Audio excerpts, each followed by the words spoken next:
दोस्तों, मेरे वीडियो में आपका स्वागत है। आज हम इस वीडियो में बताने वाले हैं हमारे भोजपुरी का superstar, trending star, hit machine, TRP king, global star जो भी कहे वो कम है हमारे खेसारी लाल यादव के लिए, क्योंकि खेसारी लाल यादव के हमारे एक गाना का अनाउंसमेंट कर दिया गया है, जिस गाने को रिलीज डेट और टाइम तथा ये गाना कैसा होने वाला है, कितना व्यूज प्राप्त करेगा, इस वीडियो में सारा बताएंगे।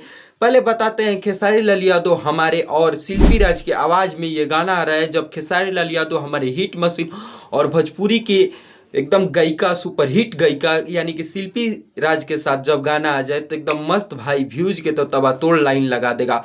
अभिषेक भोजपुरी का लिखा हुआ गाना है भाई साहब। अब बात करें तो गोविंद मिश्रा इसमें म्यूजिक डायरेक्टर हैं भाई साहब। मतलब खेसारी लाल यादव के लिए फर्स्ट म्यूजिक डायरेक्टर में काम करने जा रहे हैं गोविंद मिश्रा, फर्स्ट म्यूजिक बनाए हैं। और बात करें तो सरुति राव इसमें एक्ट्रेस है भाई साहब। यहाँ के सरुति राव एक्ट्रेस बानी जौन की अपने खेसारी लाल यादव के साथ पहला बार दिखतनी, क्या कर सकतनी इस गाना में, तो हम फुल इस वीडियो में बताएंगे भाई साहब। और सबसे बड़ बात भाई साहब, ये ग्लोबल म्यूजिक जंक्शन पे गाना आ रहा बा जौना के नाम बा भतार भगवान। भतार भगवान यानी कि देवता, अद्भुत देवता, हमारे खेसारी लाल यादव देवता।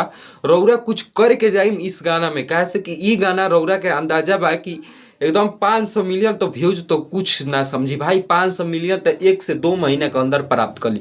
एक दिन में ही 3 मिलियन 4 मिलियन ना गाना व्यूज प्राप्त कर तो हमारा नाम काम दोनों बंद हो जाए भाई साहब। कैसे कि वीडियो को लाइक, चैनल को सब्सक्राइब कर दो लोग।